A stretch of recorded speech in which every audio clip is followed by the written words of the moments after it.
Credo Voices, the podcast where we bring you inspiring stories of ordinary people doing extraordinary things. I'm your host, Awele Okibo, the CEO of Credo Advisory. For generations, the warm glow of open fires and the distinct smoky smell and flavor from firewood have defined many traditional kitchens. Cooking with firewood has deep-rooted significance in many cultures, embodying aspects of culture, community, and sustenance. Yet, behind this cultural cornerstone lies a stark reality. Household air pollution from traditional cooking methods contributes to millions of premature deaths annually. Everyone around the world is exposed to air pollution, disproportionately affecting women and girls, according to the World Health Organization. On this final episode of Credo Voices Season 1, we talk to Ruth Wamboy, an advocate driving the clean cooking revolution in Kenya. Ruth sheds light on traditional cooking practices' profound health, environmental, and economic toll, while highlighting transformative solutions spearheaded by the Clean Cooking Association of Kenya. Through their work, they are advancing Sustainable Development Goal 3, Good Health and Well-being, Goal 5, Gender Equality, Goal 7, Affordable and Clean Energy, and Sustainable Development Goal 13, Climate Action. Join us for a conversation with Ruth on how clean cooking innovations empower communities, notably women, for resilience and better health outcomes.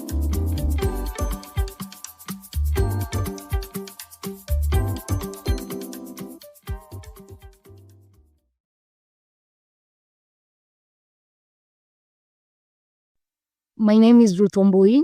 I come from Nairobi, Kenya. I work at the Clean Cooking Association of Kenya.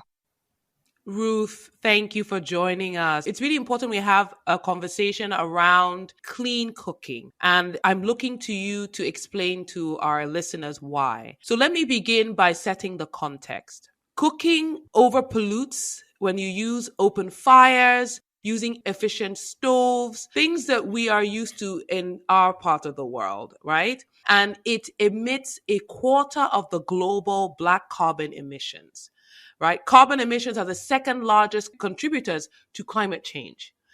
And with the whole movement around climate change and climate action, the work you do is actually very important. The harsh reality is that women and girls spend so much time cooking and collecting fuel, and they are disproportionately affected by this. So this is where you, my dear, come in. What are you doing to change this in Kenya? We work around coordinating the clean cooking sector in the country. This includes bringing together all stakeholders involved in the clean cooking sector with the different fuels, the different technologies.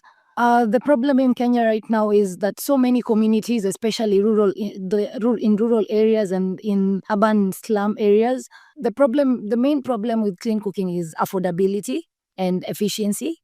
So we are working around the clock to make sure that all communities, all people, we are able to cater to everyone through the different solutions. This includes the electric cooking, biogas cooking, improved cook stoves, briquettes, for whichever category. We're able to cater to different groups within the society, whoever is able to afford whichever solution, as long as it's efficient and it's affordable and it's reliable in promoting climate mitigation. Excellent. But let's unwind a little bit. I want us to paint a brighter picture of what the problem is. So in Kenya, as well as in a lot of different countries, you have women and girls in either cooking outside or in huts or in rooms in their kitchens, and they're using coal, they're using firewood. Can you tell me what happens when they do this? Well, using firewood and coal, first, there is a big problem around household air pollution. Cooking with coal and firewood is harmful because it gets to release emissions which affect our environment through the carbon emissions which contribute to climate change. Secondly, it also affects by deteriorating health conditions for families since inhaling the smoke from the coal and the firewood affects so many because it causes lung problems for families. It causes respiratory illnesses. Yes, respiratory illnesses, and that is a big problem, especially considering that young girls and women have to also go and fetch this coal and firewood from forests, which also is time consuming for them. Yeah, so the time that a young girl can use to read and do her homework, she has to trek for miles, kilometers to go and get the firewood. That's what Yes, you're yes, yes. saying, And right? in turn, also our forests are affected because communities have to cut down trees, contributing so much to climate change. So cutting down of trees, there is time consuming because young girls are affected in terms of education. For women, the time they can use to actually conduct their businesses, they spend so much time having to fetch this firewood. So there is so much that comes together to contribute towards a deteriorating economy because time is actually spent on things that are not on fetching this firewood. Yes, and I want us to talk a little bit about the time factor. So you talked about the climate, deforestation. Obviously, it harms the environment, but you have communities who need the firewood to cook. They need to be able to feed their families. They don't have any alternative fuel source, right? And then you have the women, the young girls who have to trek for miles, carrying all these, heavy firewoods, trying to get coal to use to cook meals for their families. And then you mentioned the element of women spending hours that they could use looking after themselves, pursuing their businesses, growing businesses, looking after their children. They have to spend even just or going to school, getting different skills. They have to dedicate all that time to cooking. It takes much longer cooking with firewood. And it's so interesting with when I grew up and growing up in Nigeria, I used to see these women and girls, and it never crossed my mind. When we stop on the roadside and you're buying bole, which is roasted plantain, or roasted corn, it's so vivid. It's you see them, they're fanning the coal and you're buying it, but people don't realize what the impact it's having. People buy the food and you drive off and you move on with your life. We're not aware of the health risks, the damage to the young lungs, the time that this little girl or this woman should be doing their going to school or running their own business. If you can share a little bit more about that in the Kenyan context. Okay, so in the Kenyan context, I'd say the same way you've mentioned about buying by the roadside, buying bole by the roadside. Moving around Kenya, you get let's say for example, we have maize seasons, which are you'll get so many vendors roasting maize by the roadside. Most of the time, roasted corn, and it's always you get women and young girls also doing the same. It all comes together because you get to buy the maize. You also get to in especially I'd say in slum areas or even in office areas, you also get to find these small constructions where people where they cook, where people businesses, corporates, people go to eat lunch.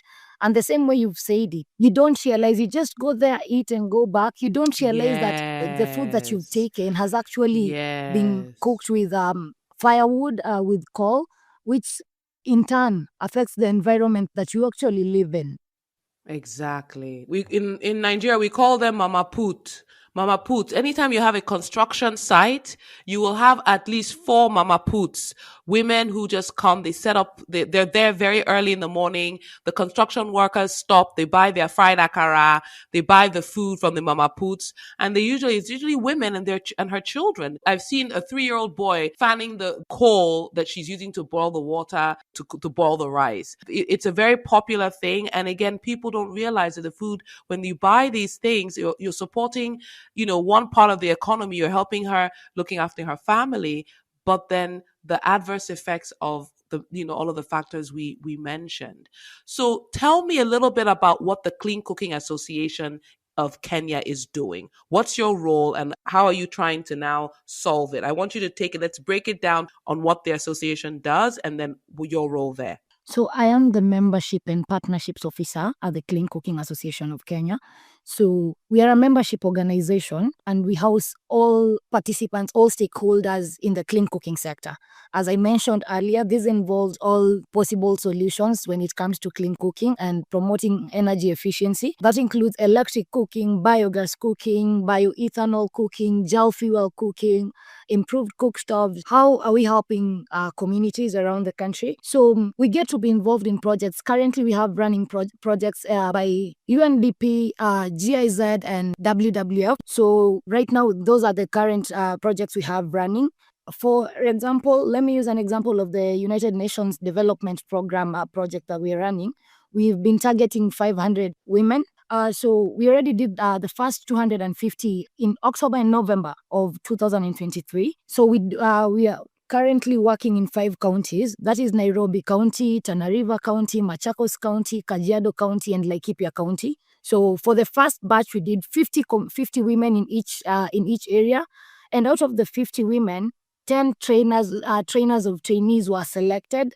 So for this week and next week, we've been doing the training for the 10 TOTs, that is the trainers of trainees. So we've been doing training for them because we anticipate that these 10 from each county will help train the next 50 in February as we'll be winding up the program. Again, so you're training them, but I want to hear a little bit more around, so you're going into communities and you're trying to train women to transition from using coal and firewood. And what are you replacing these cooking methods with?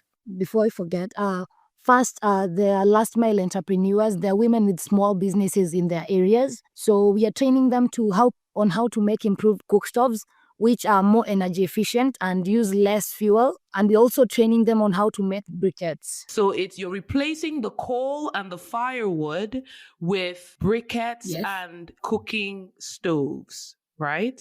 Yes. Okay. You're replacing one cooking method with a cleaner, more efficient method, right? So the two methods are briquettes and cooking stoves. Can you just explain a little bit around these two alternatives? Yeah, so for improved cook stoves, in Swahili, they're called jikos. So the jikos are able to accommodate less fuel than the normal jikos would.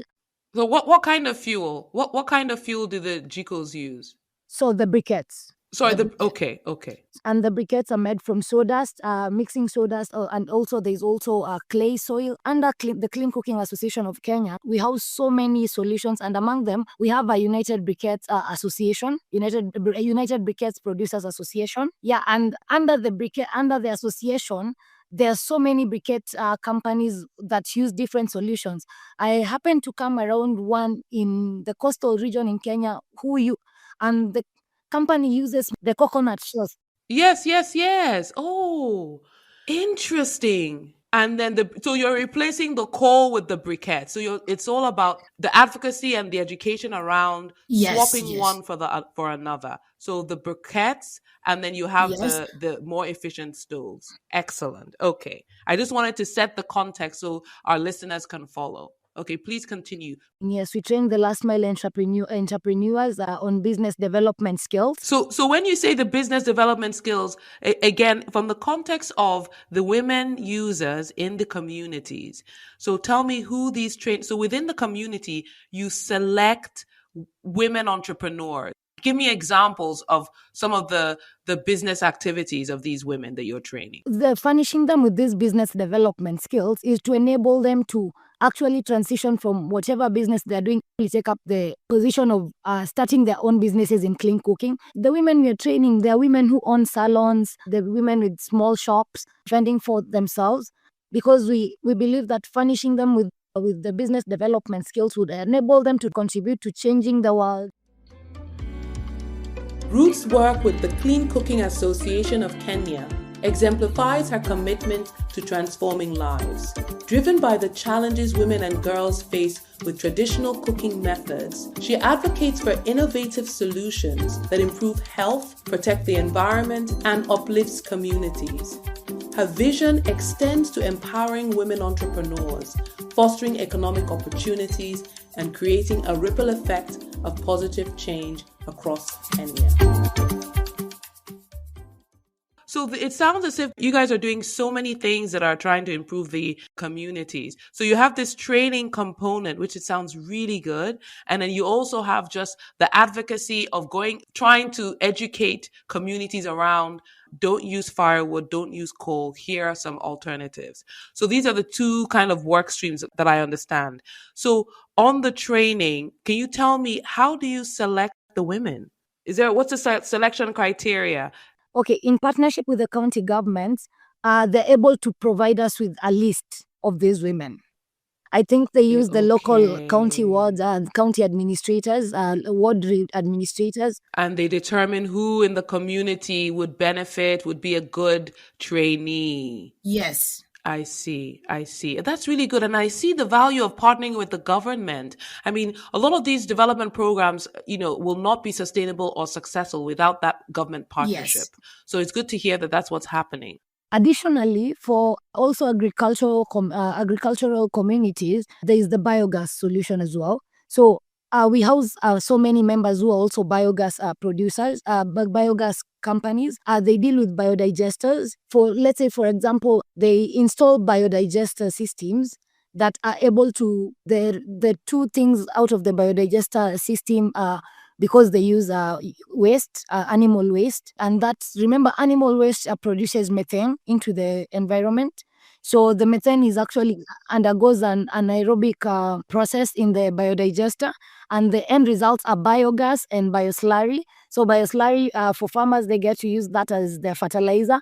But the biogas is also channeled into houses. So for most of these companies, they even have their own technologies. So they have their own cook stoves, and the biogas and the systems are actually created and fixed into houses. So families get to use the biogas, which is also a cleaner solution. We also have families that are connected to the grid. They get to use electric pressure cookers. They get to use there's so many electric solutions, but the most All from biogas. no.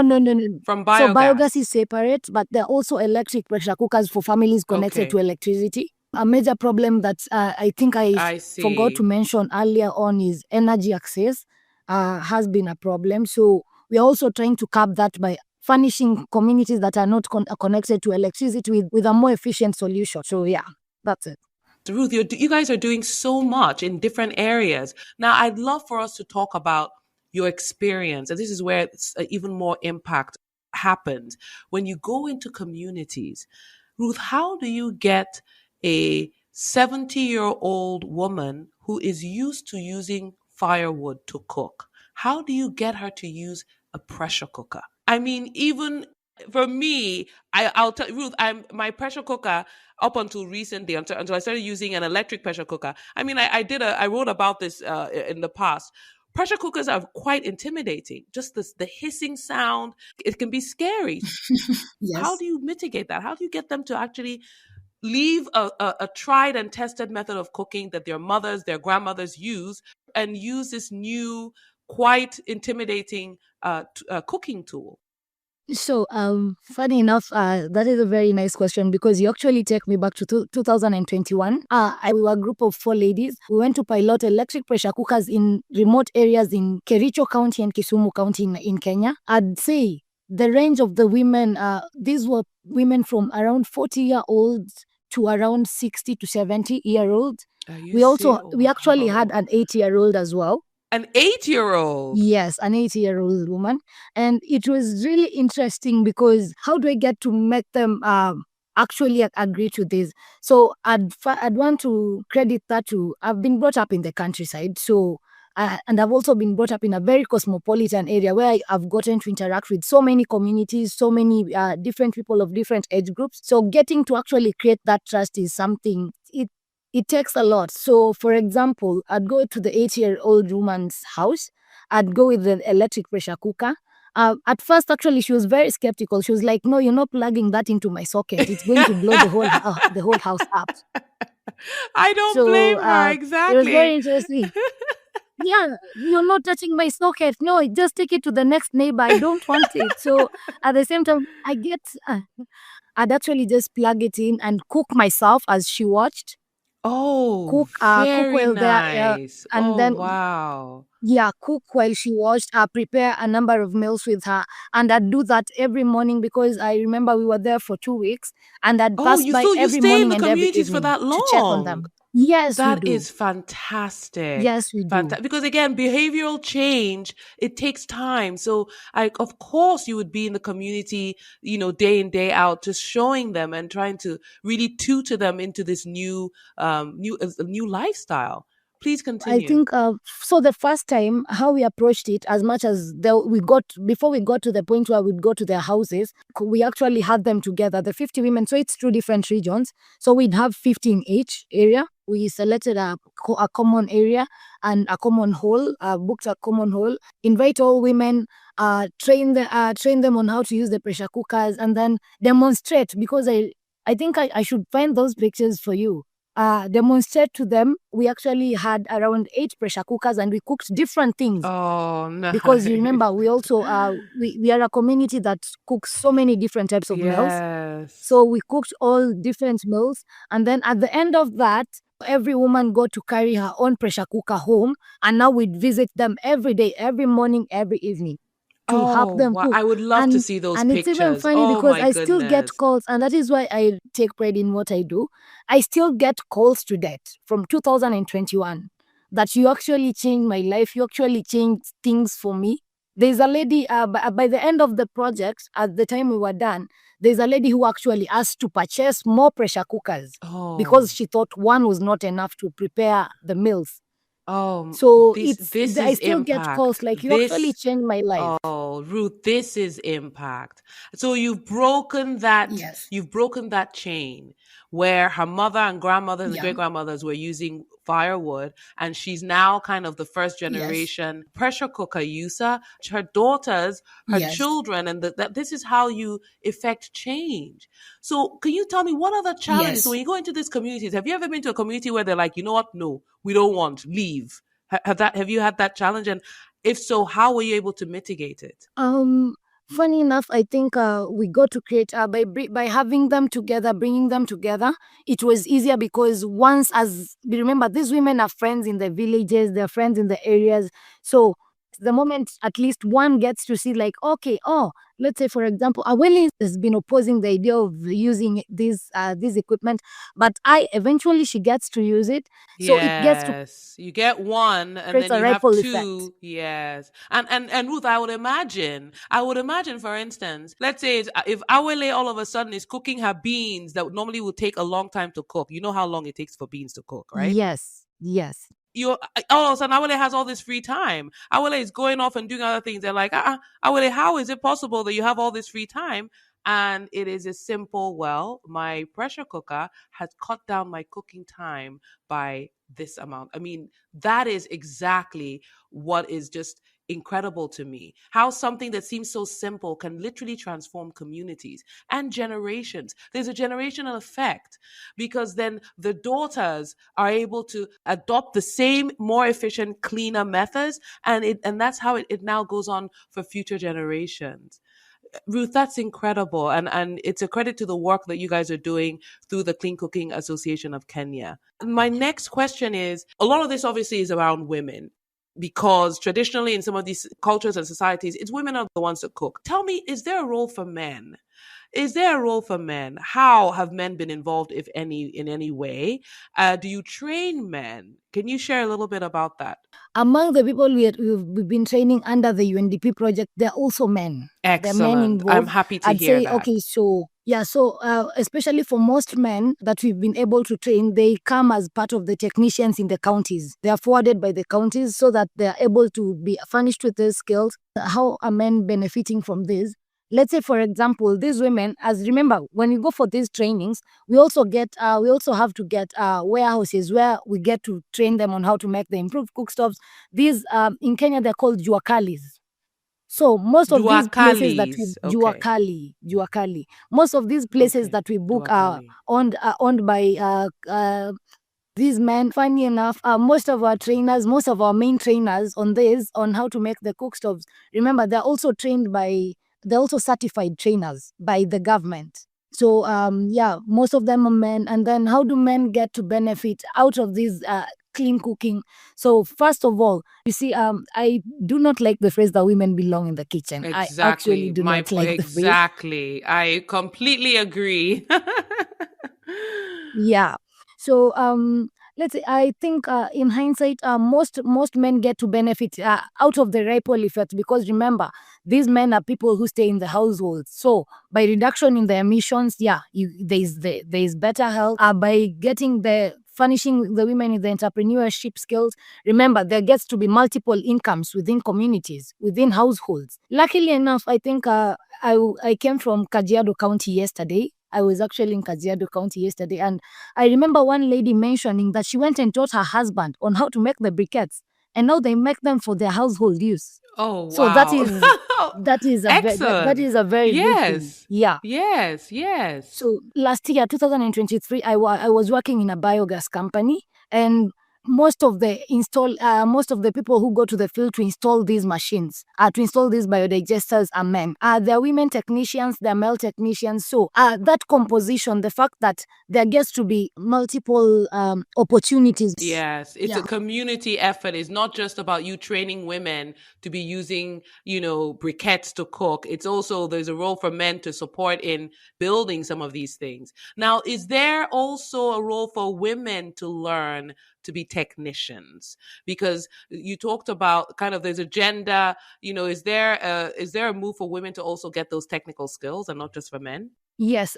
So as I mentioned, we are a member organization, and remember, we house so many of these corporates, so many of these individuals, so many of these companies that get to be involved in these different technologies and different fuels and different technologies. The companies have to grow. They get to train people, especially in rural areas and in urban slum areas. They get to train these people on, let's say, for example, the biogas installations, the on how to make the improved cookstoves. I see so many different elements. You have the training element where you're training both men and women.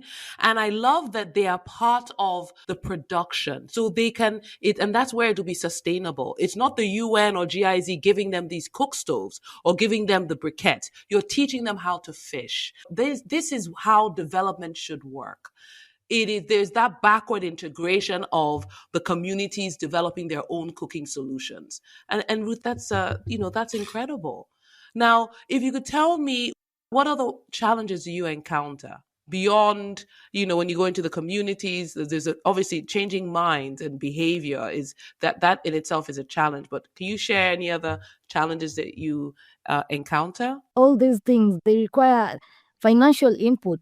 I can imagine. For us to get access to these materials that will teach them on how to make the improved cookstoves, for all the logistics, all the travel logistics to go into these areas, to go into the rural areas, very remote areas, interior areas, there is a challenge when it comes to funding. Because remember, as I mentioned, right now we have the 3 ongoing projects. One project, the UN project, the 500 target, is coming to an end in March. So after that, what's next? Yeah, so getting funding for these projects, to pilot all this. And then there's also a challenge with I mentioned this earlier, energy access. But remember, there are families that are not able to afford that electric pressure cooker. There are families, so having to factor in that we can't all move at the same pace. We'll actually move, but we can't all move at the same pace because there are families that are not connected to the electricity grid. Yes. Absolutely. So while you might have a development agency or development partner come to help kick off the program to make sure it's sustainable,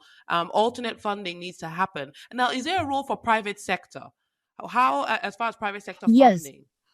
Private sector funding. So I'd say, for us, we are an NGO. We get to get so much goodwill from the private sector. Oh, In the that's good. end, I'm happy we to are hear actually that. making impact. Of course. But Ruth, can you share a little bit about that impact? Can you share as far as numbers of units, how many communities have you gone into, or number of people trained? Can you share some of those data points with us? I do not have the exact numbers, but out of the Clean Cooking Association of Kenya, I've worked in the clean cooking sector for 4-5 years now, and I have gone to so many areas. So let's say, for example, e-cooking, in electric cooking, that is e-cooking. Currently, there are 5 hubs opened in different areas in Kenya. There is one in Nakuru, another one in Kisumu, another one in Makueni, another one in Kakamega, and I think I'm actually missing one, another one in Kitui.